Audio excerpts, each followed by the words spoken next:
हाँ जी, आज का चैप्टर जो हम स्टार्ट करने जा रहे हैं वो है पार्टनरशिप एक्ट की unit 3 registration and dissolution of a firm.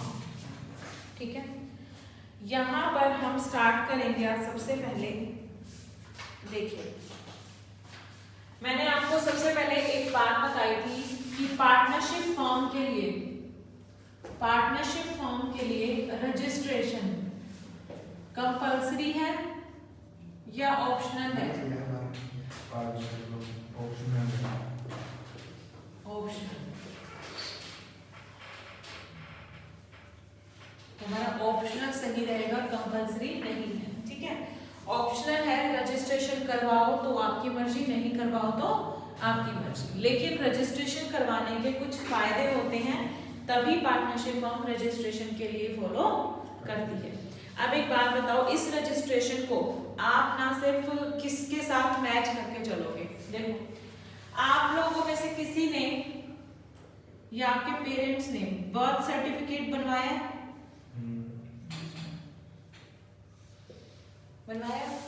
किसी ने खुद अपना बनवाया है? हुआ ऐसा?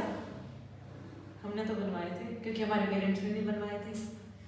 अभी बीच में एक ऑप्शन आया था, क्योंकि पहले के लोग ना इतने अवेयर नहीं थे कि बर्थ सर्टिफिकेट निकलवाना होता है, तो आया था कि पता नहीं कितने ईयर के बाद वालों के लिए, भाई इसके बाद जो पैदा हुए बच्चे वो बनवा सकते हैं। आप एक ऑप्शन ऐसा हमें मिला था, तो मैं उसी में ही फॉलो करती थी, तो मैंने अपना बर्थ सर्टिफिकेट खुद निकलवाया था।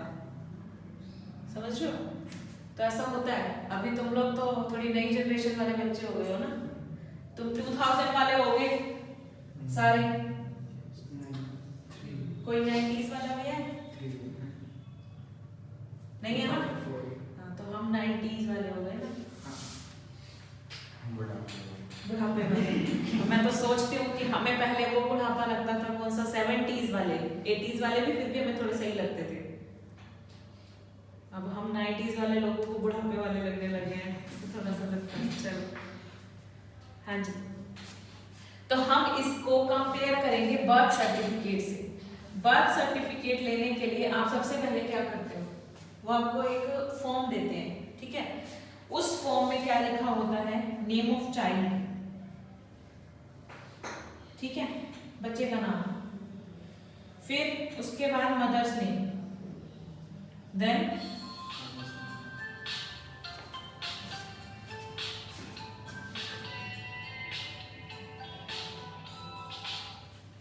Mother's name and then father's name. उसके बाद आपसे एड्रेस मांग लेते हैं।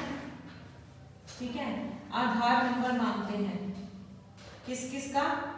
चाइल्ड का, खुद का, मदर का और फादर का। ठीक है, और नीचे जो फॉर्म को फिल कर रहा है वो यहाँ पर साइन कर देता है। बच्चे का आधार कार्ड बन जाता है, पता है ना? जिस दिन बच्चा पैदा होता है उसका आधार कार्ड हॉस्पिटल में ही बन जाता है, उसको डिस्चार्ज ही तभी मिलता है। समझ रहे हो? तो यहाँ पर आधार नंबर उसको अलॉट कर दिया जाता है, तो यहाँ पर हमें सारी डिटेल, बेसिक डिटेल भर के देनी होती है। तो ये आप एक तरीके की एक एप्लीकेशन फॉर्म भर रहे हो, है ना? कोई भी आप रजिस्ट्रेशन करवाते हो, कॉलेज में एडमिशन के लिए या स्कूल में कभी एडमिशन के लिए, वहां पर आपको एक फॉर्म फिल करने के लिए दिया जाता है। ऐसे ही पार्टनरशिप फर्म का अगर आपको रजिस्ट्रेशन करवाना है तो वहां पर भी एक एप्लीकेशन लगती है। ठीक है, वहां पर भी एक एप्लीकेशन लगती है। अब देखो, यहाँ तो है इसकी बात, लेकिन पार्टनरशिप एक्ट में क्या है? जो एप्लीकेशन फॉर्म होता है वो किसी सेक्शन के तहत होता है। ठीक है, तो ये सेक्शन इस फॉर्म को बताता है, और वो सेक्शन है सेक्शन 58। सेक्शन 58 कहता है रजिस्ट्रेशन के लिए एप्लीकेशन लगाओ, और उस एप्लीकेशन में आपको क्या क्या लिखना है। यहाँ पे जैसे हमने बच्चे का नाम बताया था, वैसे हम क्या बताएंगे? फर्म का नाम। ठीक है, द फर्म्स नेम। उसके बाद फर्म का बिजनेस किस चीज का है, ठीक है, कहाँ पर सिचुएटेड है, यानी कि nature of business and place of business, ये आपको बताना है। उसके बाद कई बार ऐसा होता है कि फर्म ने अपनी कुछ ब्रांचेस सेटअप की हुई होती हैं, तो आपको उन ब्रांचेस के भी नाम बताने हैं कि इस जगह पर हमारा बिजनेस फैला हुआ है। उसके बाद जो इनिशियली पार्टनर्स थे उनका भी आपको नाम देना होता है कि कौन कौन से पार्टनर हैं और कब कब उन्होंने ज्वाइन किया है, ठीक है। Name in full and permanent address of partner, partner का आपको नाम भी बताना है और उनका भी एड्रेस आपको साथ में लिख के देना है। अगर आपकी फिक्स्ड पीरियड के लिए पार्टनरशिप बनी है तो आपको ड्यूरेशन भी लिखना है कि आपने कितने सालों के लिए पार्टनरशिप बनाई। ये हैं कुछ बेसिक डिटेल जो आपको पार्टनरशिप फॉर्म के रजिस्ट्रेशन के लिए एप्लीकेशन फॉर्म में फिल करके देनी है, ठीक है। अब इस स्टेटमेंट को क्या करना था, नीचे साइन करना था। तो application shall be signed by, कौन लोग साइन करेंगे, पार्टनर्स करेंगे। देखो फॉर्म का रजिस्ट्रेशन पार्टनर्स ही तो करवा रहे हैं, तो सारे के सारे पार्टनर्स इस पर, सारे के सारे पार्टनर इस पर क्या करेंगे, साइन करेंगे। और by their agent specially authorised in this behalf. मान लो कोई पार्टनर कैपेबल नहीं है साइन करने के लिए, तो वो अपने बिहाफ पे अपने किसी एजेंट को बोलेगा कि आप साइन कर दो, तो यस बाकी के पार्टनर के साथ किसी और पार्टनर का एजेंट भी साइन कर सकता है। क्लियर, चलो साइन हो गई हमारी एप्लीकेशन। अब each person signing the statement shell also verify it in the manner prescribed. Verification क्या होता है, आप कोई भी फॉर्म फिल करते हो, नीचे वो लिखा होता है आई, उसमें आप अपना नाम लिखते हो, hereby declare that all the information filled above are true and correct according to my knowledge and belief. एक तरीके से कसम खिलवाते हैं ना आपसे, भाई जो डिटेल भरी है मैं कसम खाता हूँ कि हाँ वो मेरे हिसाब से बिल्कुल ठीक थी। ये होती है वेरिफिकेशन, ठीक है। तो वहां पर आपको एक वेरिफिकेशन भी देनी है, ठीक है। अब इन्होंने एक रेस्ट्रिक्शन लगाई, वो रेस्ट्रिक्शन क्या थी कि आप फॉर्म का नाम कुछ भी रखो लेकिन फॉर्म के नाम में ये वर्ड्स नहीं होने चाहिए, वो थोड़े से ना स्पेशल वर्ड्स हैं, ठीक है। अगर आपको उन वर्ड्स का इस्तेमाल करना है तो आपको उसके लिए गवर्नमेंट से परमिशन लेनी पड़ेगी, ठीक है। वो वर्ड्स कौन कौन से हैं, वो वर्ड्स हैं आपके क्राउन, ठीक है, फर्स्ट वर्ड। नेक्स्ट है emperor and then empress, next empire, देख रहे हो कुछ स्पेशल से वर्ड है ये, इंपीरियल, किंग, क्वीन, ठीक है, रॉयल, और भी कोई है, बस। और वर्ड्स इन्होंने लिख दिया, और वर्ड्स, और भी ऐसे कुछ वर्ड्स हो सकते हैं, और के बाद ऐसा होता है ना कि कुछ वर्ड्स और भी इसमें आ सकते हैं। एक्सप्रेसिंग और इम्प्लाइंग द सैंक्शन, अप्रूवल और पैट्रोनेज ऑफ द गवर्नमेंट, यानी कि कुछ ऐसे वर्ड्स, कुछ ये और कुछ इसके अलावा वर्ड्स भी हो सकते हैं जिन वर्ड्स को अपने आप अगर फर्म के नाम में यूज करना चाहते हो तो उसके लिए आपको गवर्नमेंट से परमिशन लेनी पड़ेगी। Except when the state government signifies it's consent to use of such words as part of the firm name by order in writing, यानी कि अगर इन्होंने पहले क्या लाइन बोली कि आप इन वर्ड्स को यूज नहीं कर सकते, साथ में लगाया एक्सेप्ट, मतलब इस बात को छोड़कर आप नाम यूज नहीं कर सकते। कौन सी बात को छोड़कर, जहां पर आपको स्टेट गवर्नमेंट अलाउ कर दे कि हाँ भाई ठीक है किंग वर्ड यूज कर लो, अलाउ कर दिया ना, अब यूज कर सकते हो। अगर यहाँ पर अलाउ नहीं किया तो आप इन वर्ड्स का इस्तेमाल नहीं कर सकते। ये मीनिंग समझ में आ रहा है इस लाइन का। बाद में ये नहीं होना चाहिए कि मैम ये लिखा हुआ है वो पैराग्राफ हमें समझ में नहीं आ रहा, इसकी लाइन को समझना। आप नॉर्मली इन वर्ड्स को यूज नहीं कर सकते। अब एक्सेप्ट में क्या होगा, इससे थोड़ी सी अपोजिट बात। एक्सेप्ट में क्या लिखा हुआ है कि अगर स्टेट गवर्नमेंट अलाउ कर दे तब आप यूज इसको कर सकते हो, समझ रहे हो ना। चलो उसके बाद इसका एनालिसिस है जो आप रीड करेंगे खुद, क्योंकि अगर मैंने एक बार सेक्शन 58 की एक्सप्लेनेशन दे दी तो एनालिसिस में उसकी अंडरस्टैंडिंग ही है जो मैंने आपको भी समझाई है, ठीक है, लेकिन रीड करना आपकी ड्यूटी है। क्लियर है। उसके बाद क्या होता है, सेक्शन 58 में मैंने एप्लीकेशन लगाई तो सेक्शन 59 में क्या होगा, सेक्शन 59 में आपका रजिस्ट्रेशन हो जाएगा। रजिस्ट्रेशन होने का मतलब आपको क्या मिल जाएगा, रजिस्ट्रेशन सर्टिफिकेट। आरसी जिसको हम बोलते हैं। व्हीकल की भी आरसी लेने चाहते हो आप, एक फॉर्म भरते हो, उसके बाद आपको आरसी अलॉट हो जाती है। ऐसे ही यहाँ पर when the registrar is satisfied, किस चीज से सेटिस्फाइड, भाई आपने जो सेक्शन 58 में इंफॉर्मेशन फिल की है, रजिस्ट्रार जब उसको पढ़ लेगा और उसको सेटिस्फेक्शन हो जाएगा कि हाँ ये डिटेल्स बिल्कुल सही हैं, जो हमने रेस्ट्रिक्शंस लगा रखी थी वो भी इन्होंने फॉलो की हैं, तो उसके बाद रजिस्ट्रार क्या करेगा, he shall record an entry in the statement of the statement in a register called the register of firms and shall file the statement। क्या करेगा, देखो रजिस्ट्रार के पास तो पूरा रजिस्टर पड़ा हुआ है, रजिस्ट्रार के पास एक रजिस्टर मेंटेन है, इस रजिस्टर में सारी पार्टनरशिप फर्म्स के एक एक करके नाम लिखे हुए हैं, ठीक है भाई, इस दिन ये रजिस्टर हुई है, इस दिन ये रजिस्टर हुई है। तो जैसे ही आपने एप्लीकेशन लगाई थी, वो सेटिस्फाई हो गया था आपकी एप्लीकेशन से, उस दिन वो रजिस्टर में आपकी एंट्री रिकॉर्ड कर लेगा, ठीक है, आपकी जो भी डेटा है वो अपने आप अपने पास एंटर कर लेगा। The firm when registered shall use the bracket and word registered immediately after its name। आपने देखा है ऐसा, कभी कोई फर्म का नाम देखा हो, ABC एंड कंपनी, ब्रैकेट में ना ऐसे लिखा होता है, देखा आपने कभी, बहुत सारी जगह पे मिल जाएगा ऐसा आपको, किसी भी फर्म के नेम के आगे ना अगर ये रजिस्टर्ड वर्ड लगा हुआ है तो यानी कि उसने अपना रजिस्ट्रेशन करवाया हुआ है, ठीक है, फर्म के रिकॉर्ड में। क्लियर है? चलो अब एक बात बताओ, मान लो पार्टनरशिप फर्म सेटअप की बहुत टाइम से, लेकिन उसने रजिस्ट्रेशन अपना नहीं करवाया, अब वो जाग रहा है, उसको लगता है कि हाँ मुझे रजिस्ट्रेशन करवाना चाहिए, मुझे रजिस्ट्रेशन करवाना चाहिए, तो क्या लेट करवा सकता है? भाई करवा सकता है, हर चीज लेट हो जाती है, बस पेनल्टी लग जाती है थोड़ी बहुत, ऐसा ही होता है ना। आप फीस जमा करवाने जाते हो, आपको एक ड्यू डेट दे दी जाती है, इस दिन तक जमा करानी है, मान लो उस दिन तक नहीं हो पाई, तो क्या फीस ही जमा नहीं करा सकते? करा सकते हो, थोड़ी सी पेनल्टी के साथ में करवाते हो, फाइन जिसको हम बोलते हैं। Late registration on payment of penalty, section 59A और इसका 1, ये क्या कहता है, if the statement in respect of any firm is not delivered to the registrar within the time specified in subsection 1A of section 58। यहाँ पर time नहीं लिखा हुआ, बस इतना लिख दिया कि जितना टाइम प्रेस्क्राइब किया हुआ है, और वो टाइम प्रेस्क्राइब है, लिख लेना जरा बुक में ही, within 1 year, within 1 year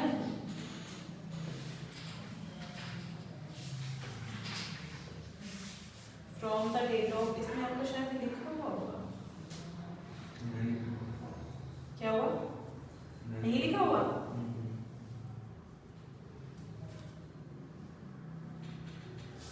from the date of commencement होगा, पेनल्टी बता रखी है, यहाँ पे सिर्फ पेनल्टी बता रखी है, टाइम में आपको बता देते हो कि कब आपको रजिस्ट्रेशन करवा लेना होता है।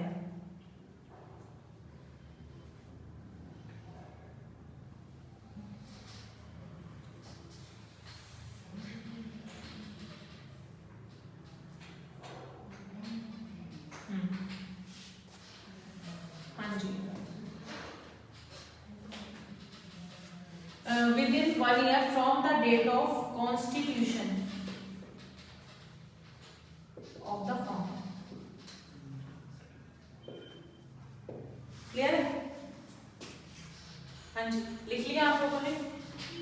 ये इन्होंने सिर्फ लिख रखा है यहाँ पर टाइम प्रेस्क्राइब, भाई जितना आपको टाइम अलॉट किया गया है, अगर आपने उतने टाइम में रजिस्ट्रेशन नहीं करवाया तो उसके बाद आपको इतनी पेनल्टी देनी पड़ेगी। टाइम मैंने आपको बता दिया, जिस दिन फर्म कॉन्स्टिट्यूट हुई है, मतलब बनी है, उससे 1 साल के अंदर अंदर आपका रजिस्ट्रेशन फ्री होता है। फ्री मतलब ऐसा होता है कि सिर्फ रजिस्ट्रेशन फीस लगेगी आपकी जो है उसमें, लेकिन अगर आप उसके बाद रजिस्ट्रेशन करवाना चाहते हैं तो फर्म में be registered on payment of a penalty of 100 rupees per year of delay और पार्ट देयर ऑफ। और पार्ट देयर ऑफ का मतलब मैं अभी आपको समझा देती हूँ, ठीक है। यहाँ पर देखो आपकी डेट ऑफ कॉन्स्टिट्यूशन, कोई भी डेट बताओ मुझे आपकी फर्म जब स्टैब्लिश हुई। आज की ले लें 31 दिसंबर 2021 को आपकी फर्म का कॉन्स्टिट्यूशन हुआ, ठीक है। अब आप बताओ मुझे कितना टाइम पीरियड आपको अलाउ है रजिस्ट्रेशन करवाने के लिए। यहां तक आप अपना रजिस्ट्रेशन करवा सकते हैं विदाउट पेनल्टी, ठीक है। लेकिन अगर आप जानते हो कब, मान लो 5 जून 2024 को आपकी नींद खुली कि मुझे तो रजिस्ट्रेशन करवा लेना चाहिए था, फिर आपने देखा मेरी ड्यू डेट कब तक की थी, 31 दिसंबर 2022 तक की। अब बताओ कितनी पेनल्टी और लगेगी। देखो 2023 तक की 100 रुपए, 31 दिसंबर 2023 तक के 100 रुपए। उसके बाद 24 में चाहे 6 महीने बाद आप जान रहे हो, लेकिन आपको पार्ट की पेमेंट कैसे करनी पड़ेगी, पूरी ही करनी पड़ेगी। समझ रहे हो, आप ऐसे नहीं कर सकते भाई साल के 100 है ना, मैं तो जून में जाके आना तो मैं 50 रुपए दे दूं, नहीं, ठीक है। अगर आप ये जनवरी में भी जाते ना तब भी आपके 200 रुपए ही लगते। समझ में आ रही बात। तो पर ईयर ऑफ डिले और पार्ट देयर ऑफ, अगर आपने पार्ट के बाद में भी 6 महीने बाद भी अगर आप जानते हो तो आपकी पेनल्टी पूरे साल की ही लगेगी। समझ में आती है बात, क्लियर है। तो ये है आपका लेट पेनल्टी के साथ वाला रजिस्ट्रेशन, क्लियर है। आगे बढ़ो, चलो क्लास यहां से कुछ हटाया है इस चैप्टर में से, पुरानी बुक है ना आप लोगों के पास, यहाँ देखो पुरानी बुक में वो नहीं दिया हुआ आपको कि क्या क्या आपको लिख के देना होता है। बहुत बड़ा चैप्टर था एक्चुअली ये, मुझे उसकी बुक देख के ही थोड़ा सा डाउट हुआ था।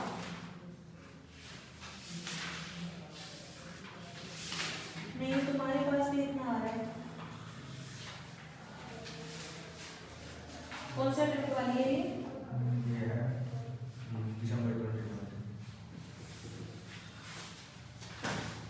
फिर मैंने वो कहाँ देखा है होगा? सेकंड मिनट में तो नहीं था क्या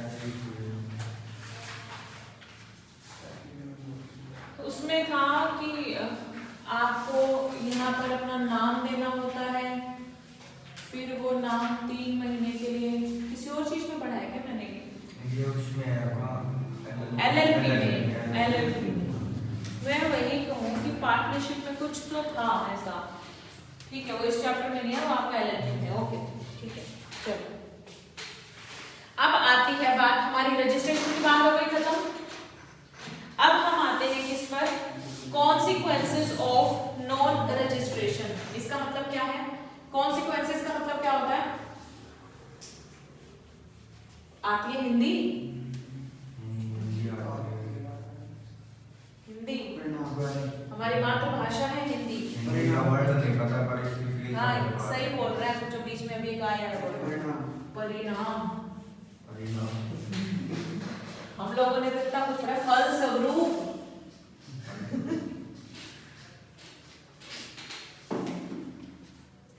परिणाम स्वरूप। कॉन्सिक्वेंसेस का मतलब होता है परिणाम, ठीक है। तो मिस्टेक बन गया, ये है परिणाम, मतलब इसके इफेक्ट्स।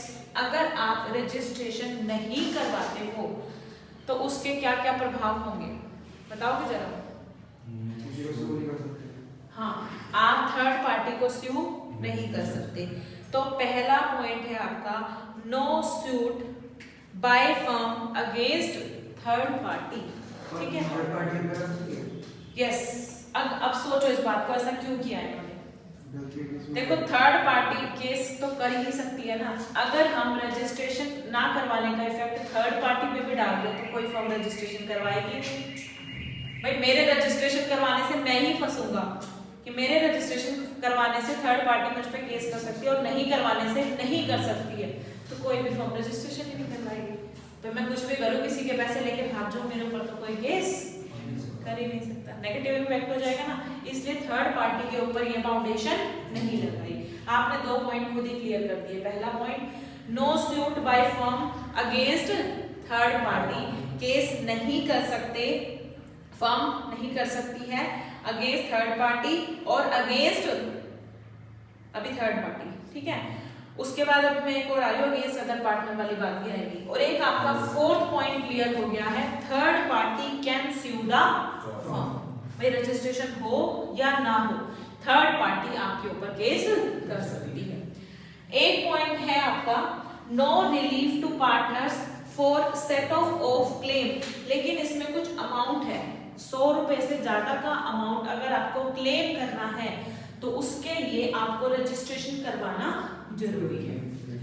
कुछ ज्यादा ही अमाउंट नहीं दे दिया, मान लो कोई केस डालेगा और उसमें कोई उसको रिवॉर्ड मिलेगा या क्लेम मिलेगा, 100 रुपए के लिए कोई केस डालेगा नहीं ना, हमेशा अमाउंट तो ज्यादा ही होगा ना। तो 100 रुपए की लिमिट लगा रखी है इन्होंने, भाई 100 से ज्यादा का अगर पार्टनर को क्लेम लेना है उसके लिए उसको फर्म का रजिस्ट्रेशन करवाना जरूरी है। तो एक लाइन में पढ़ा दी लोगों ने 100 रुपए को याद रखो।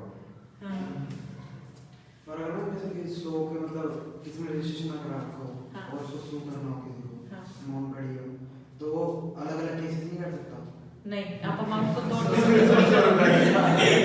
आप ऐसे कहते हो कि 10,000 का है, यहाँ पर 1000 केस डाल दो, 100 केस है ना, 100 केस 100 रुपए के, ऐसे नहीं होता। तो सही है, तो एडवोकेट भी सही लेगा, फीस इतनी ले जाएगा, क्लेम कहाँ से करेंगे। चलो, if an action is brought against the firm bye a third party, then neither the firm nor the partner can claim any set off if the suit be valued for more than 100 rupees or pursue other proceeding to enforce the rights arising from any contract। मतलब आप अपने कोई right को भी इस्तेमाल नहीं कर पाओगे अगर आपने अपना रजिस्ट्रेशन नहीं करवाया है, ठीक है। नेक्स्ट आता है, aggrieved partner can not bring legal action against other partner और द फर्म। एग्रीव्ड क्या होता है? जिसने एग्रीमेंट कर ना ना ना, जिसका नुकसान हो, वेरी गुड, जिसका जिसको हानि हुई, हाँ जिसको नुकसान हुआ है, जिसको हानि हुई है, एक तरीके से एग्रीव्ड है हमारी दुखी आत्मा, ठीक है। होते हैं ना कई लोग हमेशा रोते रहते हैं, कितना भी कुछ मिल जाए बस रोना उन्होंने, क्योंकि उनकी आदत है, कभी सेटिस्फाई नहीं होते। उनके आगे हीरा भी रख दोगे ना तो भी वो रोते रहेंगे कि इसकी शेप ऐसी क्यों है ना, इसको ढंग से बना के क्यों नहीं लाया आप लोग। तो ये है वो एग्रीव्ड दुखी आत्मा, बस ये याद रख लो। जिनको नुकसान हुआ है तो यहाँ पर एग्रीव्ड पार्टनर फर्म के ऊपर केस नहीं कर सकता अगर फर्म उसको कोई नुकसान पहुंचाती है। तो अगर उसको अपने आप को नुकसान से बचाने के लिए, केस करने के लिए फर्म पे कुछ भी स्टेप लेना है तो उसको सबसे पहले फर्म का रजिस्ट्रेशन करवाना पड़ेगा। आप देख रहे हो ये चारों पॉइंट सिर्फ एक तरीके से फोर्स करने के लिए ही है कि आप रजिस्ट्रेशन करवाओ, ठीक है। आती है बात समझ? चलो, अब ऊपर तो बात थी किस चीज की कि अगर आप रजिस्ट्रेशन नहीं करवाते हो तो उसके क्या क्या इफेक्ट्स होते हैं। नीचे है एक्सेप्शन। एक्सेप्शन में क्या होगा कि non registration of a firm does not affect the following rights. भाई अगर फर्म का रजिस्ट्रेशन नहीं भी होता तो आपको ये राइट्स तो मिलेंगे ही मिलेंगे, इन राइट्स को कोई अफेक्ट नहीं होगा। क्लास लॉ में ना कुछ ऐसी लैंग्वेज आ जाती है जो अभी मैं समझा दूं तो समझ में आ जाती है, लेकिन घर पे पढ़ते हैं तो समझ में नहीं आती। तो बेटर ये है, जैसे ये लाइन है थोड़ी सी अजीब सी, इसको हिंदी में लिख लो। जैसे non registration of a firm does not affect the following rights, मतलब अगर फर्म का रजिस्ट्रेशन नहीं हो तो हमारे इस राइट्स को, इन राइट्स को कोई फर्क नहीं पड़ेगा। यानी कि रजिस्ट्रेशन करवाओ या ना करवाओ ये राइट्स आपके पास अवेलेबल रहेंगे। ऐसे लिख लो कि पार्टनर्स के ये राइट्स आपको मिलेंगे ही मिलेंगे, चाहे रजिस्ट्रेशन हो या ना हो। ठीक है, अब इसमें से पहला राइट तो क्या है, वही वाला कि थर्ड पार्टी फर्म को स्यू कर सकती है चाहे रजिस्ट्रेशन हो या रजिस्ट्रेशन ना हो। पहला पॉइंट हो गया ये। सेकंड पॉइंट है पार्टनर्स का right to sue for the dissolution of the firm और for settlement of accounts of a dissolved firm और realisation of the property of a dissolved firm. आप फर्म को बंद करने के लिए, फर्म के डिसोल्यूशन के लिए केस कर सकते हो, चाहे फर्म का रजिस्ट्रेशन है या फर्म का रजिस्ट्रेशन नहीं है। तो हम पार्टनर को ये अधिकार देते हैं कि जब भी उसको लगे आपको फर्म को बंद करना है तो उसको बाउंडेशन नहीं होनी चाहिए कि अगर फर्म रजिस्टर है केवल वो तभी बंद करवा सकता है और अगर फर्म रजिस्टर नहीं है तो बंद नहीं करवा सकता। इस राइट को हमने जिंदा रखा कि अगर रजिस्ट्रेशन नहीं भी करवाओगे ना तो भी आप फर्म के डिसोल्यूशन के लिए हकदार हो। ठीक है, उस डिसॉल्व्ड फर्म में से अपना हिस्सा लेने के लिए हकदार हो। आती है बात समझ? क्लियर है ना? रजिस्ट्रेशन करवाओ या नहीं करवाओ, डिसोल्यूशन आप करवाने के लिए स्यू कर सकते हो। अपनी realisation of share in the property of the firm, firm की प्रॉपर्टी में मेरा जो हिस्सा है मैं उसके लिए केस कर सकता हूं। बात समझ में आ रही है? तीसरा राइट है power of an official assignee receiver of court to release the property of the insolvent partner और टू ब्रिंग एन एक्शन। अब एक बात सुनो, मैंने आपको बताया था जब भी कोई पार्टनर इंसॉल्वेंट हो जाता है तो कोर्ट क्या करती है, एक पर्सन को अपॉइंट करती है। वो क्या करता है, वो ये देखता है कि ये जो पार्टनर इंसॉल्वेंट हुआ है इसके बैक में क्या क्या इसकी प्रॉपर्टी रखी है ना।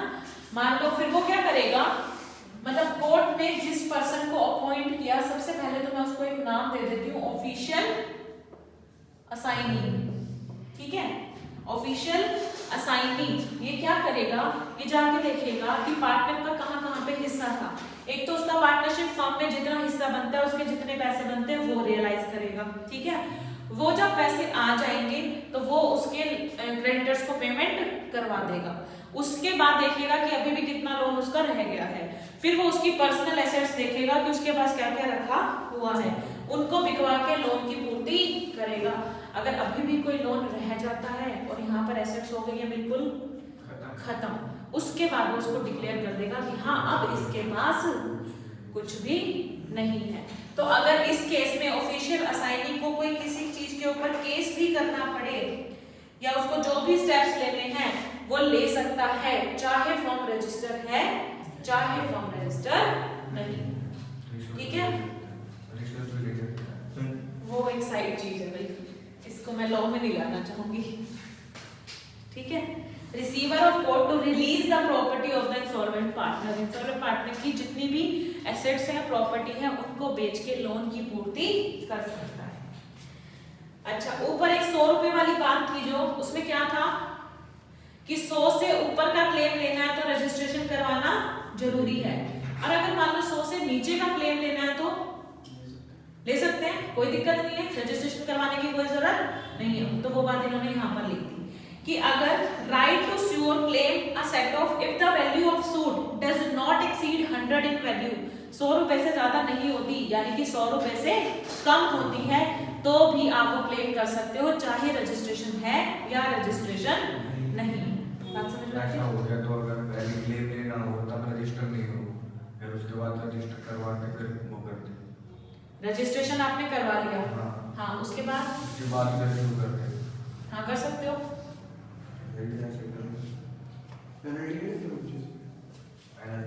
देखो पेनल्टी तो लेट रजिस्ट्रेशन की है ना आपके ऊपर, वो तो आपको पे करनी पड़ेगी। 1 ईयर के अंदर मतलब ऐसा कुछ। हाँ तो फिर अगर जैसे कोई हो जाए कि मैं उसको अमाउंट रिसीव कर लिया 100 रुपए से ज्यादा का, अच्छा, और रजिस्ट्रेशन करा के फिर उसको परसू करें तो उसको कोई पेनल्टी नहीं है। नहीं देखो आप 1 ईयर के अंदर अंदर ये कहानी चल रही है ना, तो आप फ्री रजिस्ट्रेशन मतलब विदाउट एनी पेनल्टी रजिस्ट्रेशन करवा सकते हैं। ठीक है, चलो the right to suit and proceeding instituted by legal representative or hire of deceased partner of a firm for accounts of the firm or to release the property of the firm। ये क्या कह रहा है? The right to suit and proceeding instituted by legal representative or legal heirs of the deceased partner। कोई partner की death हो गई है और डेथ होने वाले पार्टनर के बाद देखो उसका हिस्सा लेने कौन आते हैं?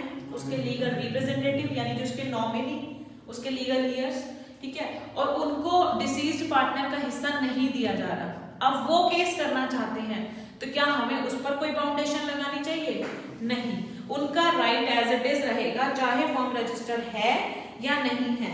वो डिसीज्ड पार्टनर के अकाउंट्स को भी देख सकते हैं, ठीक है, for the accounts of the firm, और उसके प्रॉपर्टी में जितना हिस्सा था उसको भी वो एक्वायर कर सकते हैं। अगर फर्म मना करती है उनको उनका हिस्सा देने से तो वो केस भी डाल सकते हैं। बात समझ में आई? इनमें से देखो 2 पॉइंट तो ऊपर से ही आ गए। एक 100 रुपए वाला, भाई 100 रुपए से ज्यादा के लिए उन्होंने कहा था रजिस्ट्रेशन करवाना जरूरी है, तो हमने एक पॉइंट यहाँ डाल दिया कि 100 से कम वाला भैया आप राइट क्लेम कर सकते हो। एक पॉइंट ये। दूसरा पॉइंट सिंपल सा, वही third party can sue the firm, registration से कोई फर्क नहीं पड़ता। बस बाकी के 3 पॉइंट्स हैं जो अलग हैं। उसमें क्या है? एक तो फर्म के डिसोल्यूशन के लिए और अकाउंट्स के लिए पार्टनर फर्म के ऊपर केस डाल सकते हैं, एक ऑफिशियल असाइनी केस डाल सकता है और एक legal representative of deceased partner case डाल सकता है। 3 लोग हैं, ठीक है ना? पार्टनर्स, ऑफिशियल असाइनी और यहाँ पर कौन था? Legal representative. ऑफिशियल असाइनी जो कोर्ट ने पर्सन अपॉइंट किया है इंसॉल्वेंट पार्टनर की एसेट्स को बेचने के लिए, उसकी लायबिलिटीज को पे ऑफ करने के लिए, ठीक है। तो ये तीनों लोग हैं जो केस कर सकते हैं चाहे फर्म का रजिस्ट्रेशन है या नहीं है। 3 पॉइंट तो इनके हो गए और 2 पॉइंट अपने ऊपर से ही आ गए। इस तरीके से आप ये 5 पॉइंट याद कर सकते हो। बच्चों ये कॉन्सिक्वेंसेज ऑफ नॉट रजिस्ट्रेशन, ये मैंने बहुत बार देखा है पेपर में। एक अटेम्प्ट छोड़ के एक अटेम्प्ट में जरूर आ जाता है ये क्वेश्चन, और बड़े ही सिंपल पॉइंट है। 4 पॉइंट आराम से बच्चा लिख भी सकता है और आराम से इसमें मार्क्स गेन भी हो जाते हैं, ठीक है। 4 नंबर में ही ये क्वेश्चन आ जाता है और 4 ही पॉइंट्स है इसके, ठीक है। इसको इंपॉर्टेंट मार्क कर लेना। हाँ जी, एक मैं बड़ा ही इंटरेस्टिंग एग्जांपल लेना चाहूंगी अब, ठीक है, और तुम्हें समझाऊंगी और तुम ही से आंसर पूछूंगी, ठीक है। सुनो, A and company है is registered as a partnership firm in 2017 with ABC partners। कौन सी कंपनी है? A and company, ठीक है। कितने पार्टनर हैं? A, B और C, 3 पार्टनर हैं। 2017 में ये रजिस्टर हुई है, ठीक है। 2018 में क्या हुआ? A डाइज, A की डेथ हो गई है 2018 में, A हो गया खत्म। पार्टनर कौन कौन रह गए? B and C। 2019 में क्या हुआ? B and C sue X in the name and on behalf of A and company without fresh registration। अब एक बात सुनना मेरी, जब आपने रजिस्ट्रेशन करवाया था मैंने वहां पर आपको बताया था name and address of partners लिखवाया था, मैंने वहां पे लिखवाया था, ठीक है। तो इन्होंने जब 2017 में रजिस्ट्रेशन करवाया होगा तो किस किस का नाम लिखवाया होगा उसमें? A, B और C का।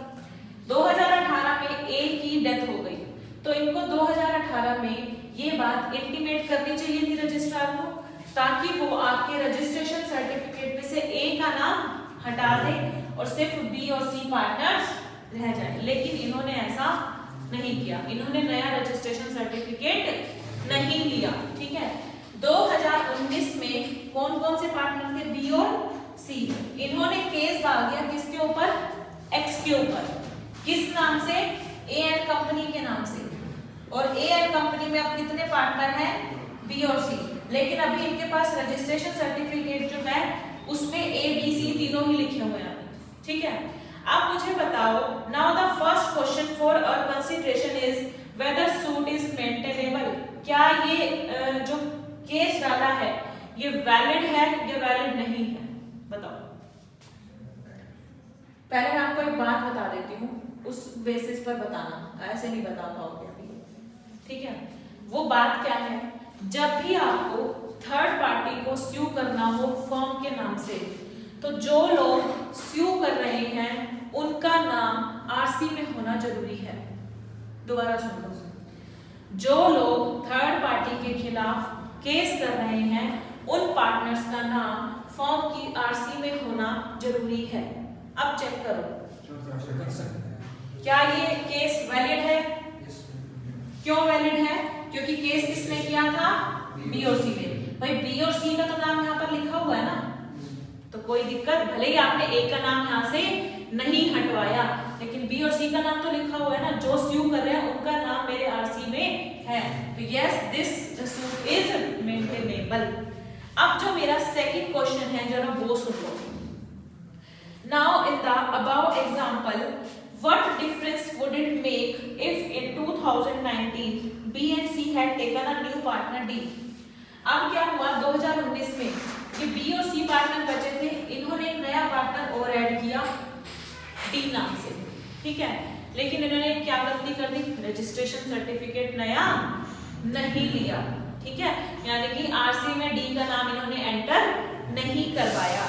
अब मुझे बताओ, अगर 2019 में बी और सी ने ए एंड कंपनी के नाम से एक्स के ऊपर केस किया है, तो वो वैलिड है या वैलिड नहीं है? पहले मेरी कोई वाली लाइन ध्यान करो,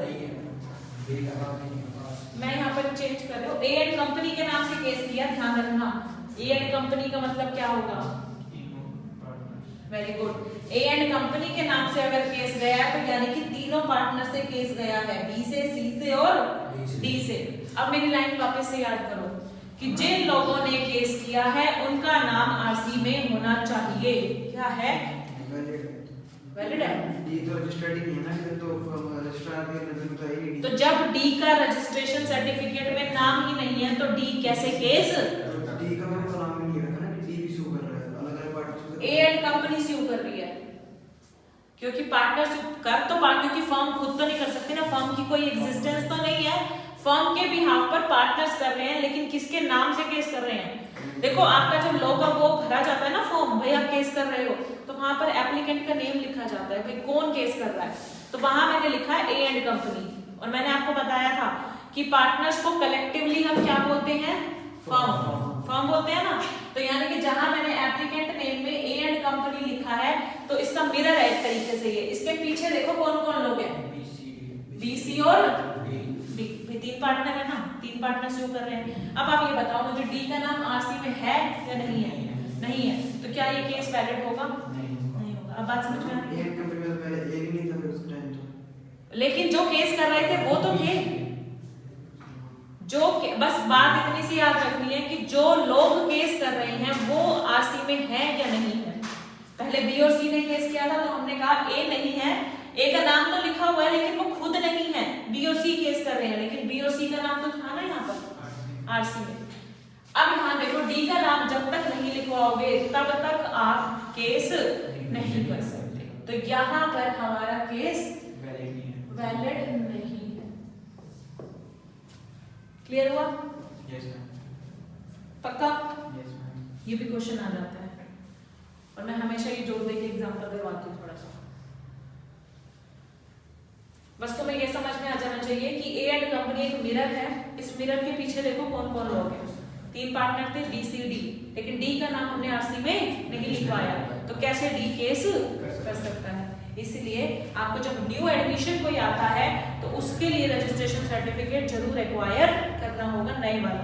भले ही कोई जाता है उसकी लेट इंटीमेशन आप दे सकते हो, लेकिन एडमिशन वाले पार्टनर का आपको तुरंत नई आरसी लेनी पड़ती है। आ रही है बात समझ? हाँ जी, कोई दिक्कत तो नहीं हो रही? डी का नाम ही नहीं है तो डी को हम कंसीडर कैसे कर सकते हैं? कंसीडर तो ए बी सी ही रहेंगे। एक मेरी बात सुनना, जब भी कोई पार्टनरशिप फॉर्म में आता है ना, न्यू पार्टनर, तो क्या प्रूफ है हमारे पास कि वो हमारी पार्टनरशिप फॉर्म में आया है? रजिस्ट्रेशन तो चलो आपने रजिस्ट्रार को बताना है, आपकी फॉर्म में आया है, आप उससे एग्रीमेंट, हाँ वो जो डीड है वो साइन तो करवाओगे ना। अब एग्रीमेंट में तो आपने डी का नाम लिख दिया, लेकिन वो एग्रीमेंट आरसी से तो मैच कर ही नहीं रहा ना, ये है। ठीक है, और जब आप लोन लगाओगे तो वहां पर डीड की कॉपी भी तो जाएगी, वहां फंस जाओगे आप कि डीड में दिख रहा है कि बी सी डी 3 पार्टनर है, आरसी में दिख रहा है सिर्फ बी और सी पार्टनर है, तो वो क्लैशिंग की वजह से आपका सूट मेंटेनेबल होगा ही नहीं। ठीक है, चलिए हाँ जी, एक डिफरेंस करवाऊंगी बड़ा आसान सा।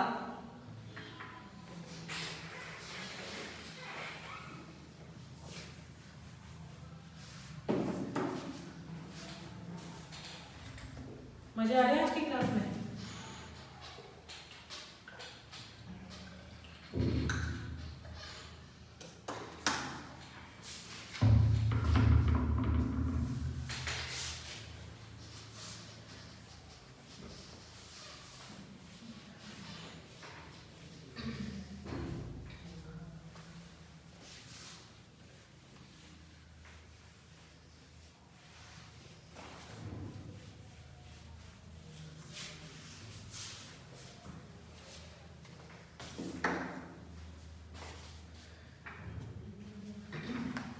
Dissolution of firm or dissolution of partnership.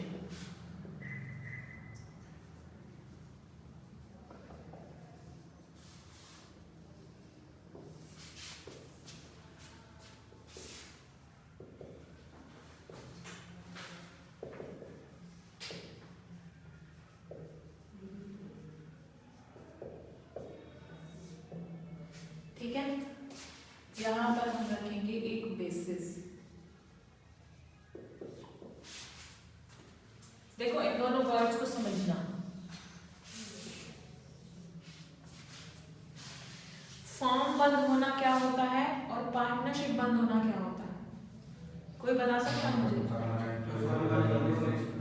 Firm का मतलब सब कुछ खत्म, वो लास्ट है ना, मतलब सब कुछ खत्म, ना तो पार्टनरशिप रही ना कोई बिजनेस रहा, सब कुछ खत्म, बेच जाके हम अपने घर जा रहे हैं। लेकिन पार्टनरशिप का डिसोल्यूशन मतलब डीड का डिसोल्यूशन है ना, डीड का खत्म होना पुरानी वाली का। जैसे पार्टनरशिप का डिसोल्यूशन तो होता रहता है, जैसे कोई रिटायरमेंट हुई किसी पार्टनर की तो आपकी नई पार्टनरशिप वो बन जाती है डीड, है ना। आपका कोई न्यू एडमिशन हुआ, फिर से आप एग्रीमेंट में चेंज करते हो, वो क्या है, पुरानी वाली डीड का डिसोल्यूशन और नई डीड जनरेट होना। अब मुझे बताओ कौन सी चीज अपने आप को अपने एक दूसरे के अंदर लेगी? Dissolution form of firm includes dissolution of partnership, obvious सी बात है ना। पर इसका बंद होना ये चीज उसके अंदर ही आ जाएगी, यानी कि अगर डिसोल्यूशन ऑफ फर्म हुआ है तो कंपल्सरली पार्टनरशिप भी खत्म हो गई होगी। लेकिन उल्टा बोल सकती हूँ क्या मैं? पार्टनरशिप खत्म हो गई मान लो तो क्या फर्म भी डिसॉल्व होगी? ऐसा जरूरी नहीं। ठीक है, अगर ये समझ में आ गया तो सारे पॉइंट्स भी समझ में आने शुरू हो जाएंगे। अब मुझे बताओ यहाँ पर किस में आपका बिजनेस कंटिन्यू हो सकता है? अगर पार्टनरशिप डिसॉल्व हो गई तो जरूरी नहीं है कि बिजनेस भी बंद हो, यहाँ आपका बिजनेस कंटिन्यू हो सकता है, लेकिन यहाँ पर आपका बिजनेस भी खत्म हो जाएगा। तो यानी कि डिसोल्यूशन ऑफ फर्म अगर हो गया तो डिसकंटिन्यूएशन ऑफ बिजनेस भी हो जाएगा। लेकिन अगर पार्टनरशिप का डिसोल्यूशन हो गया तो जरूरी नहीं है, बिजनेस की कंटिन्यूएशन पे कोई फर्क नहीं पड़ेगा यहाँ पर, बल्कि रिकॉन्स्टिट्यूशन हो जाएगा। रिकॉन्स्टिट्यूशन समझते हो? दोबारा से एक डीड बनेगी। ठीक है, अब मुझे बताओ वाइंडिंग अप।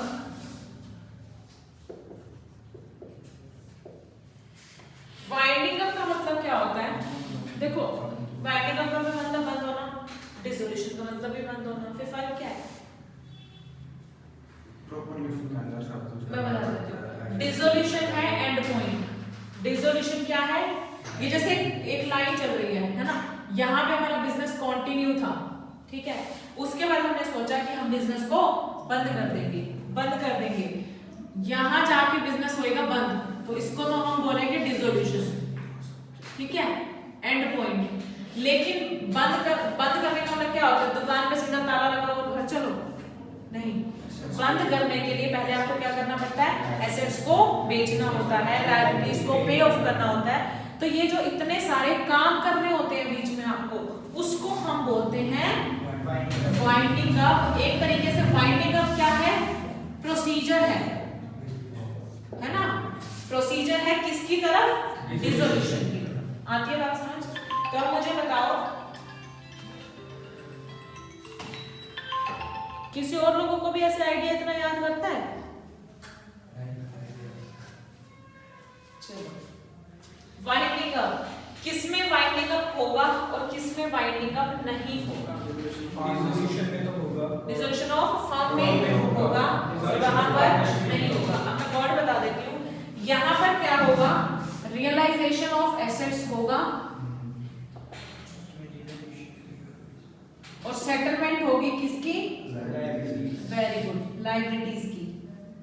लेकिन यहाँ पर आपका रियलाइजेशन नहीं होगा, बल्कि क्या होगा,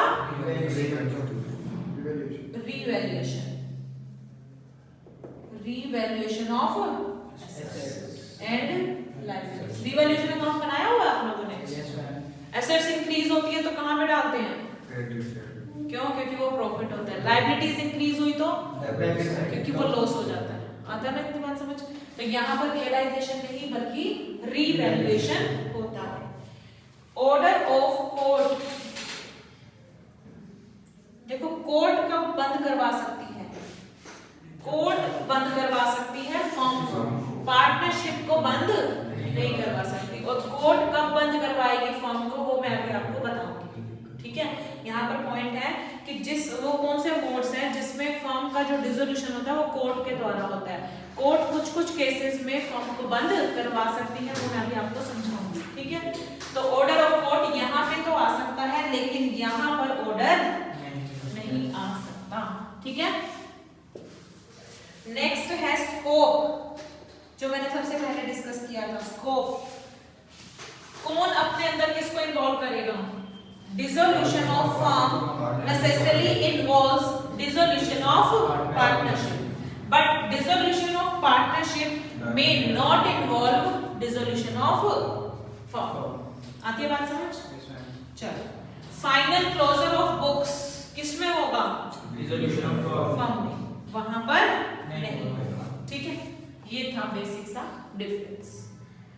चलो, अब हमारी बात जो आएगी, जो मैंने अभी आपको बताई, कोर्ट हमारे पास कब ऑर्डर देगी डिसोल्यूशन के लिए। अब डिसोल्यूशन तो समझ में आ गया ना आपको? अब डिसोल्यूशन देखो दो तरीकों से हो सकता है, या तो हम चाहेंगे या कोर्ट चाहेगी, या फिर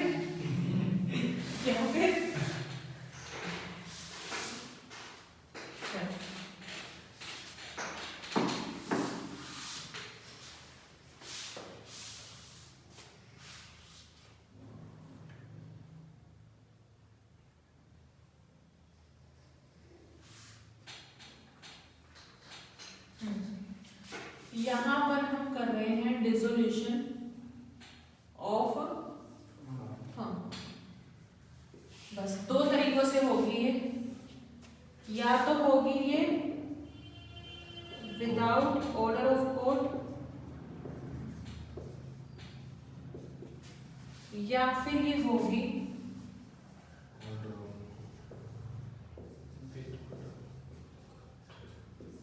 विद ऑर्डर ऑफ कोर्ट। ठीक है, इसमें हमारे यहाँ पर 4 सेक्शन आएंगे, सेक्शन 40, 41, 42 और 43। लेकिन विद ऑर्डर ऑफ कोर्ट में हमारा सेक्शन आएगा 44, यानी कि ये जो पूरा डिसोल्यूशन है ये सेक्शन 40 से लेकर 44 तक है। नहीं, मैं नहीं कहती, किसी को याद हो जाए तो बहुत अच्छी बात है, नहीं तो कोई कंपल्सरी नहीं है। मैं वैसे ही कुछ नहीं कहती याद करने के लिए कंपल्सरी, लेकिन हाँ लिखना आना चाहिए। मैं तो ये भी नहीं कहती कि लैंग्वेज में यही उठा के लिखो, वर्ड्स उठाओ अपनी लैंग्वेज में लिखो, लेकिन इतना लिखो कि समझ में आए सामने वाले। ठीक है, चलो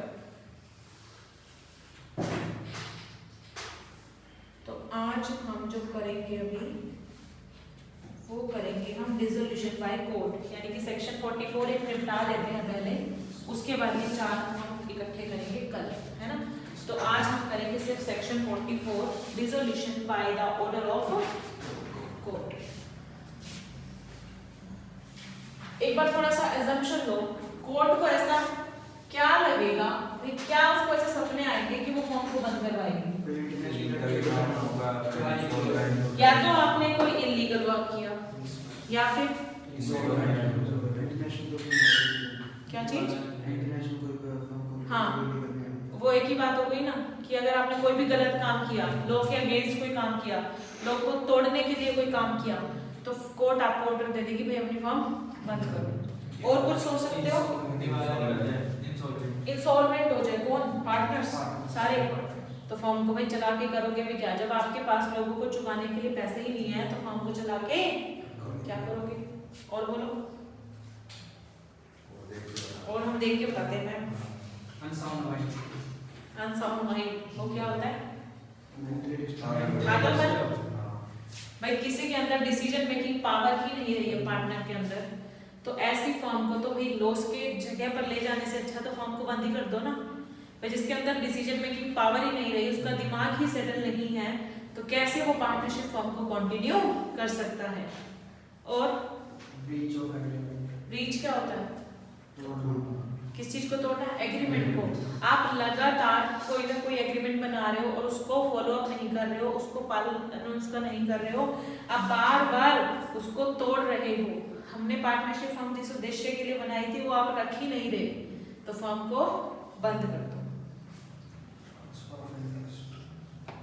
कॉन्टिन्यूअसली अगर फर्म लॉस में जा रही है तो भी फर्म को बंद करवाना ठीक रहेगा, है कि नहीं? बिल्कुल। और बोलो, ट्रांसफर ऑफ, बताओ इसमें क्या होना चाहिए? उस वाले में कोर्ट इंटरफेयर क्यों करेगा? लॉस में कंटीन्यूअस होंगे तो क्या चीज? अगर कंटीन्यूअस लॉस होंगे तो उसमें कोर्ट इंटरफेयर क्यों करेगा? देखो कॉन्टिन्यूअसली लॉस हो रहे हैं आपको, देखो कोर्ट को ये थोड़ी, कोर्ट हर किसी पार्टनरशिप फर्म को थोड़ी देख के चल रही है। कोर्ट के पास कोई इंटीमेशन जाती है तभी कोर्ट एक्शन लेती है, और वो इंटीमेशन कहाँ से जाएगी? हमारी पार्टनरशिप फर्म में से ही जाती है।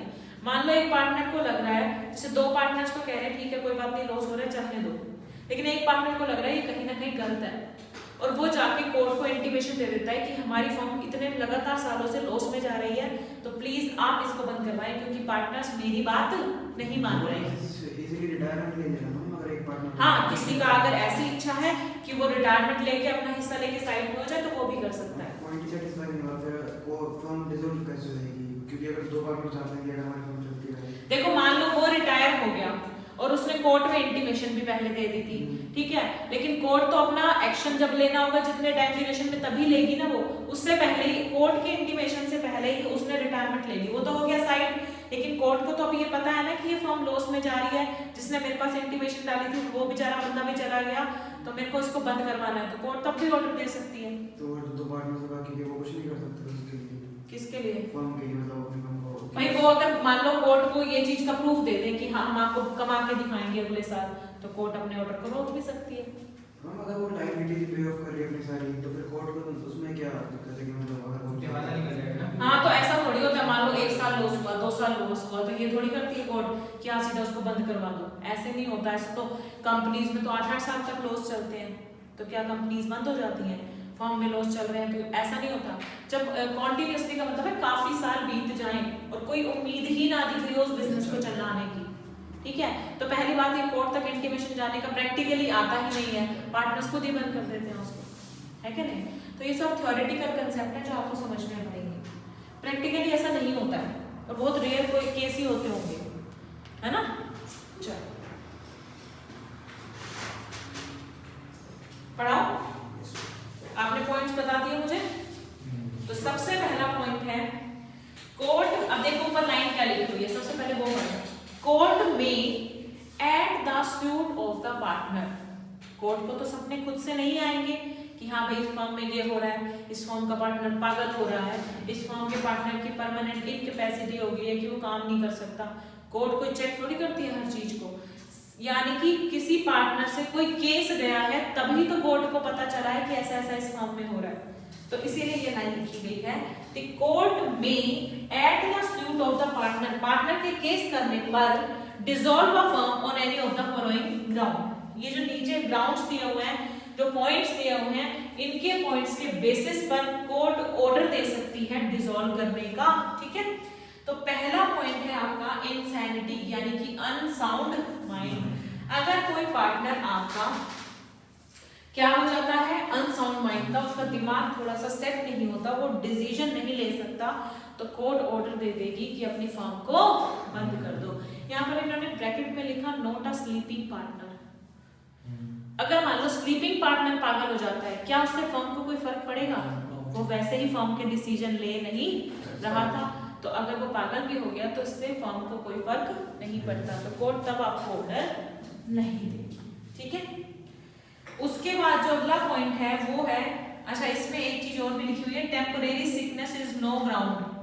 भाई कोई जनरली थोड़े दिन के लिए, अगर थोड़े महीनों के लिए बीमार होता है तो वो कोई एक वो नहीं है कि उसके बिहाफ पे आप फर्म को बंद कर दोगे।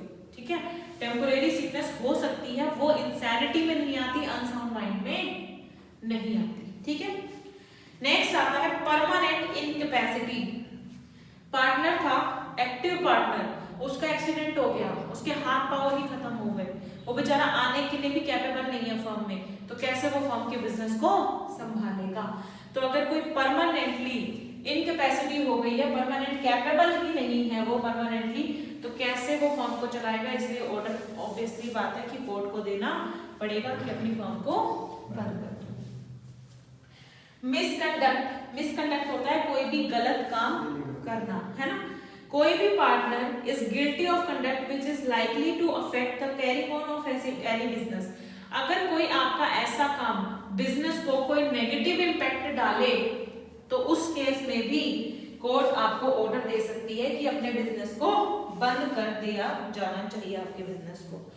It is not necessary that misconduct must relate to the conduct of the business. अब ये ध्यान रखना, जरूरी नहीं है वो गलत काम आपके बिजनेस से ही रिलेटेड हो, जरूरी नहीं है वो गलत काम आपके बिजनेस से ही रिलेटेड हो। The important point is the adverse effect of misconduct. Point सिर्फ इतना है कि बिजनेस से रिलेटेड मिसकंडक्ट हो या कोई और मिसकंडक्ट हो, लेकिन उसका इफेक्ट अगर आपके बिजनेस पर पड़ रहा है तो वो मिसकंडक्ट की वजह से कोर्ट बंद करवा देगी आपकी फर्म। ठीक है, अगर आपने मान लो किसी का मर्डर कर दिया, बिजनेस से रिलेटेड नहीं था, पर्सनली आपने किसी का मर्डर कर दिया, आपके कुछ पर्सनल उसके साथ डिस्प्यूट हो गए थे, लेकिन उस मर्डर करने की वजह से आपकी फर्म को कहीं ना कहीं इफेक्ट पड़ेगा, है ना। तो वो अगर पड़ रहा है तो हम आपकी फर्म को बंद करवा देंगे। ठीक है, आखिरी बात समझ। चलो, परसिस्टेंट ब्रीच ऑफ एग्रीमेंट, मतलब आप एग्रीमेंट को तोड़ रहे हो। कैसा agreement? When a partner other than the partner sewing, जो पार्टनर केस कर रहा है उसके अलावा वाले पार्टनर हैं, वो जानबूझकर एग्रीमेंट को तोड़ रहे हैं। किससे related agreement? Relating to the management of the affairs of the firm. Business को संभालने से रिलेटेड आप जितने भी एग्रीमेंट करते हो उनको अगर आप तोड़ते हो तो it is not reasonably practicable for other partners to carry on the business. तो दूसरे पार्टनर्स के लिए ये मुश्किल हो जाता है बिजनेस को कंटिन्यू कर पाना। तो उस केस में भी कोर्ट आपको ऑर्डर दे देगी कि यस, आप अपनी फर्म को बंद कर दो। अब ये ब्रीच ऑफ कॉन्ट्रैक्ट में क्या क्या चीजें आती हैं? एम्बेजलमेंट। क्या होता है एम्बेजलमेंट? पता है किसी को? मतलब छेड़छाड़ करना एक चीज से, चोरी करना जिसको बोलते हैं। भाई फर्म की कोई एसेट्स है या कुछ भी है, उसके साथ आप कुछ गलत कर रहे हो। मान लो कैश जितना रखा होता है, रात को उस कैश में से आप कुछ परसेंट छोड़ देते हो, कुछ अपने घर ले जाओ, गलत चीज होगी ना ये। तो ये भी एक ब्रीच ऑफ एग्रीमेंट है। कीपिंग एरोनियस अकाउंट्स, गलत अकाउंट्स मेंटेन करना, वहां पर लोचा कर देना अकाउंट्स मेंटेन करने के। उसमें सैलरी दी 10,000 है, आपने 15,000 दिखा दी, गलत बात है ना कि आप अपने एक्सपेंसेस को ज्यादा दिखा रहे हो जबकि आपके पास उतने पर्सन ही नहीं है। तो ये भी आपका, हाँ जी देखो, अगर पैसे की चोरी कॉन्टिन्यूसली हो रही है और उसके बाद पार्टनर्स को कहीं ना कहीं इंटीमेशन थोड़ी सी मिली है कि ये पार्टनर गलत काम कर रहा है, हाँ, ठीक है। Holding more cash than allowed, आपको पार्टनरशिप फॉर्म में जितना पैसा अलाउ किया हुआ है कि आप फॉर्म में हार्ड मनी जो है इतनी ही रख सकते हो, अगर आप उससे ज्यादा फॉर्म में मेंटेन कर रहे हो तो वो भी आपका ब्रीच ऑफ एग्रीमेंट में ही आता है, ठीक है। Refusal to show accounts despite repeated request, एक पार्टनर ना बार बार रिक्वेस्ट कर रहा है कि मुझे अकाउंट्स देखने हैं, आप उसको देखने ही नहीं दे रहे, तो वो केस कर सकता है ना। यस, ये होता है परसिस्टेंट ब्रीच ऑफ एग्रीमेंट। भैया आपने एक एग्रीमेंट बनाया था, हम आपको पार्टनर बना रहे हैं, तो देखो पार्टनर के पास तो हक है ना अकाउंट्स को देखने का, आप उसको बार बार मना कर रहे हो, तो आप एग्रीमेंट का ब्रीच कर रहे हो, इसके बिहाफ पर भी कोर्ट आपको ऑर्डर दे सकती है, ठीक है।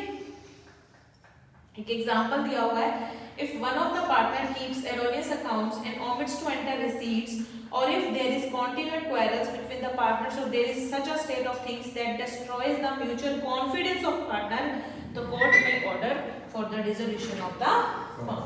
यानी कि बार बार एक पार्टनर कह रहा था मुझे अकाउंट्स दिखाओ, उसमें ये रिसीट एंटर करो, या आपने सेल करी, इसको लिखो यहाँ पर, लेकिन उस पार्टनर ने क्या किया, वो जो सेल करी उसके पैसे जेब में डाल लिए और अकाउंट्स में दिखाई नहीं, ठीक है, गलत किया ना, और किसी ने देख भी लिया इस पार्टनर ने, तो वो रिक्वेस्ट कर सकता है कोर्ट को कि ऐसा ऐसा हमारे फर्म में काम हो रहा है, तो आप अपना सही ऑर्डर दीजिए। कॉन्टिन्यूअसली पार्टनर लड़ झगड़ रहे हैं पार्टनरशिप फर्म में, है ना, उनके बीच में कॉन्फिडेंस ही नहीं रहा, आपस में एक दूसरे के ऊपर ट्रस्ट ही नहीं रहा, ठीक है, तो अगर आपके रिलेशंस अच्छे नहीं होंगे तो क्या आपकी पार्टनरशिप फर्म टिक पाएगी? नहीं टिक पाएगी, ठीक है। चलो, transfer of interest, when a partner other than the partner suing has transferred the whole of his interest in the firm to a third party, or has allowed his share to be charged or sold by the court in recovery of arrear of land revenue due by the partner, the court may dissolve the firm at the instance of any other partner। मान लो किसी partner ने अपने partnership firm के हिस्से को किसी third party को बेच दिया है, ठीक है, whole of his interest in the firm to a third party, और उसने ये अलाउ किया कि उसके शेयर को बेच दिया जाए in the recovery of arrear of land revenue by the partners.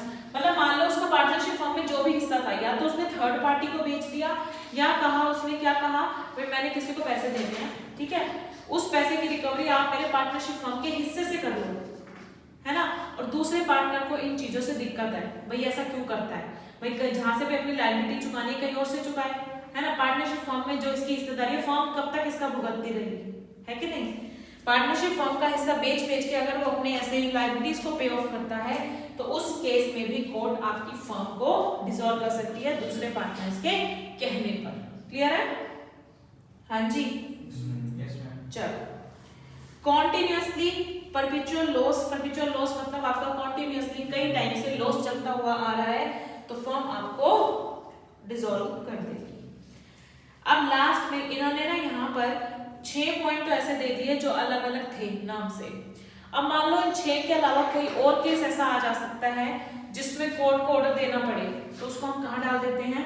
Just and equitable ground. Just and equitable ground का मतलब जहां पर कोर्ट को लगता है कि हाँ इस बिहाफ पर ये फर्म बंद होनी चाहिए, और वो बेसिस आपके इन 6 में से कहीं फॉल नहीं करता, तो उसको हम इस 7वें बेसिस में डाल देते हैं। जैसे मान लो यहाँ पर ना पार्टनर कॉन्टिन्यूअसली धरना देके बैठे हैं कि हम काम नहीं करेंगे, भाई नहीं करना तो फर्म को बंद करो ना। अब वो धरना देना क्या इन 6 पॉइंट्स में से कहीं आता है? नहीं आ रहा ना, तो वो हमने यहाँ पर डाल दिया, ठीक है। फर्म उद्देश्य के लिए बनी थी कि मुझे ये चीजें बेचनी है, ये चीजें खरीदनी है, सेल परचेज की ट्रांजैक्शन से मुझे ये प्रॉफिट होगा, ये उद्देश्य था, मेन मोटिव उसका प्रॉफिट अर्न करना। अब वो क्या कर रहे हैं कि समाज सेवा में लग चुके हैं पार्टनर्स, उनका जो सबस्ट्रेटम था, जो उनका मेन मोटिव था, वो कहीं ना कहीं खो गया है और वो किसी और चीज में डाइवर्ट हो चुके हैं, तो उस वो भी यहाँ पर कहीं फॉल नहीं करता 6 पॉइंट में, तो उसको भी हमने जस्ट एंड क्या ब्रीच ऑफ एग्रीमेंट में कैसे वो जो उनका मोटिव था वो कर सकते हो भाई। एग्रीमेंट में आपने लिखा था कि हमारा मेन मोटिव है करना प्रॉफिट अर्न करना और सेल परचेज की ट्रांजैक्शन करना, लेकिन आपने उस एग्रीमेंट की शर्तों को नहीं माना। अगर आपने एग्रीमेंट में वो लिखा है कि मेरा मेन मोटिव ये है और उसको आप तोड़ते हो तो उसको आप ब्रीच ऑफ एग्रीमेंट में डाल सकते हो। मैं तो जस्ट आपके सामने एग्जांपल ले रही हूँ कि जो इन 6 पॉइंट्स में कवर ना हो उसको यहाँ जस्ट एंड इक्विटेबल ग्राउंड में डाल देना। तो ऐसा ना हो ना कि कोर्ट के ऊपर फाउंडेशन लग जाए। मान लो ये 6 पॉइंट्स ही देता हूँ, ठीक है, और कोर्ट के सामने कोई ऐसी सिचुएशन आ जाती जो इन 6 पॉइंट्स में से कहीं ना होती, तो कोर्ट तो बाउंड हो जाती ना कि ऑर्डर दे ही नहीं सकती। इसलिए हमने कोर्ट को एक फ्लेक्सिबल पॉइंट दे दिया कि तुम्हें कुछ ऐसा लगे कि फर्म को बंद करना है तो अपने 7वें पॉइंट के तहत कर देना, ठीक है। उसमें क्या था, deadlock in the management. Management में बिल्कुल एक तरीके से कहते हैं ना स्थिरता आ गई है, मैनेजमेंट ने काम करना ही बंद कर दिया है। तो अगर ऐसा कुछ होता है तो भी आप बंद करवा सकते हो। पार्टनर्स टॉकिंग टर्म्स भी नहीं है उनके बीच में, पार्टनर्स एक दूसरे से बात ही नहीं करते। एक का मुंह उधर खुला हुआ है, दूसरे पार्टनर का मुंह उधर खुला हुआ है, क्या तो बिजनेस चलेगा? नहीं चलेगा। Loss of substratum. सबस्ट्रेटम होता है आपका मेन उद्देश्य, जिस उद्देश्य के लिए फर्म बनी थी।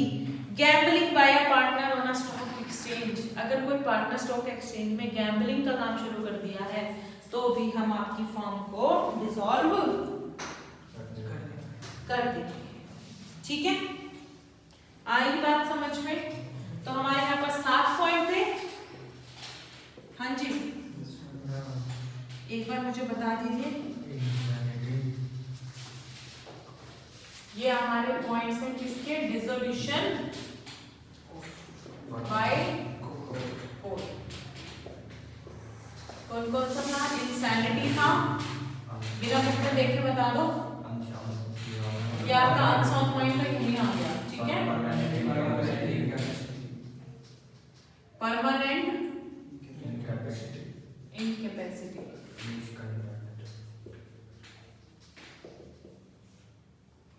मिसकंडक्ट अगर किया आपने, ठीक है। परसिस्टेंट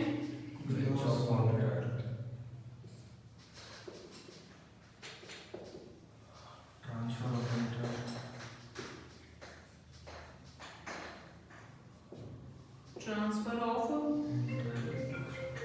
इंटरेस्ट, कॉन्टिन्यूअस,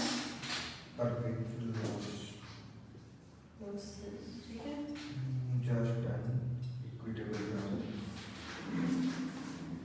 सेवेंथ आपको एक दे दिया, जस्ट एंड इक्विटेबल।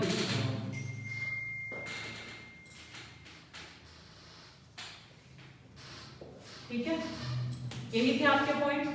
तो आज की क्लास को हम करेंगे यहीं तक। बाकी अपना जो चैप्टर पार्ट अब रह गया है वो हमारा कल की क्लास में खत्म हो जाएगा, 2 दिन में ही चैप्टर, ठीक है। तो आज हमने क्या क्या पढ़ा है? सबसे पहले हमने पार्टनरशिप फॉर्म का रजिस्ट्रेशन करवाया था, उसके लिए हमने फॉर्म भरा था और वो फॉर्म कौन से सेक्शन में था? सेक्शन 58 में। सेक्शन 58 में एप्लीकेशन फॉर्म था। फिर आपका एप्लीकेशन फॉर्म भरने के बाद वहाँ पे रजिस्ट्रार जब सेटिस्फाई हो जाएगा तो वो आपको रजिस्ट्रेशन सर्टिफिकेट इशू कर देगा अंडर सेक्शन 59। फिर आपका सेक्शन 59A में एक पेनल्टी है, 59A में ही है ना? हाँ, सेक्शन 59A में है आपकी पेनल्टी 100 रुपीज पर ईयर की पेनल्टी है। और आपको कितना टाइम अलाउड है रजिस्ट्रेशन करवाने के लिए? 1 year from the date of constitution of the firm. इतनी सी बात हमने की थी। अच्छा, उसके बाद हमने पढ़ा था कॉन्सिक्वेंसेस ऑफ नॉन रजिस्ट्रेशन, और ये थे कॉन्सिक्वेंसेस सेक्शन 69 में। सेक्शन 69 में कि नॉन रजिस्ट्रेशन के क्या इफेक्ट्स होते हैं। 4 इफेक्ट्स थे। कौन कौन से? सबसे पहले एक तो पार्टनरशिप फर्म केस नहीं कर सकती थर्ड पार्टी पे, पहला पॉइंट। दूसरा पॉइंट था कि पार्टनर या पार्टनर जो है वो क्लेम नहीं ले सकता 100 रुपए से ज्यादा की वैल्यू का अगर रजिस्ट्रेशन नहीं करवाया हुआ तो। थर्ड पॉइंट था थर्ड पार्टी चलो थर्ड पार्टी हमारे ऊपर केस कर सकती है। और एक और पॉइंट था हाँ, एक पार्टनर दूसरे पार्टनर के ऊपर या फर्म के ऊपर केस नहीं कर सकता। ये 4 इफेक्ट्स थे हमारे रजिस्ट्रेशन ना करवाने के। लेकिन हमारे पास 5 पॉइंट्स और भी थे, चाहे रजिस्ट्रेशन हो या ना हो वो 5 राइट्स जिंदा रहेंगे। वो पहला था थर्ड पार्टी स्यू कर सकती है हमारे ऊपर। दूसरा था 100 रुपए से ऊपर का क्लेम, हम 100 रुपए से नीचे का क्लेम हम बिना रजिस्ट्रेशन के ले सकते हैं। और 3 पॉइंट्स थे जहां पर था पार्टनर केस कर सकता है डिसोल्यूशन के लिए और अकाउंट्स के लिए, दूसरा था ऑफिशियल असाइनी केस कर सकता है, और तीसरा था आपका legal representative of deceased partner case कर सकता है। ये 5 पॉइंट थे कॉन्सिक्वेंसेस में। नेक्स्ट आपका आता था डिसोल्यूशन ऑफ फर्म और डिसोल्यूशन ऑफ पार्टनरशिप में डिफरेंस था, ठीक है, जो आपको इजीली समझ में भी आ गया था। और हमने लास्ट में ये पढ़ा है डिसोल्यूशन बाय कोर्ट, जिसमें हमारे ये 7 पॉइंट थे, ठीक है। तो आज की क्लास को हम यहीं पर खत्म करते हैं। कल हम अपना कॉन्टिन्यूसली यही चैप्टर पढ़ाएंगे और चैप्टर हो जाएगा खत्म। नेक्स्ट वीक आपके पास टेस्ट है कौन से चैप्टर का, यूनिट 1 का, ठीक है, उसको आप अच्छे से तैयार करेंगे। क्लियर है? चलो।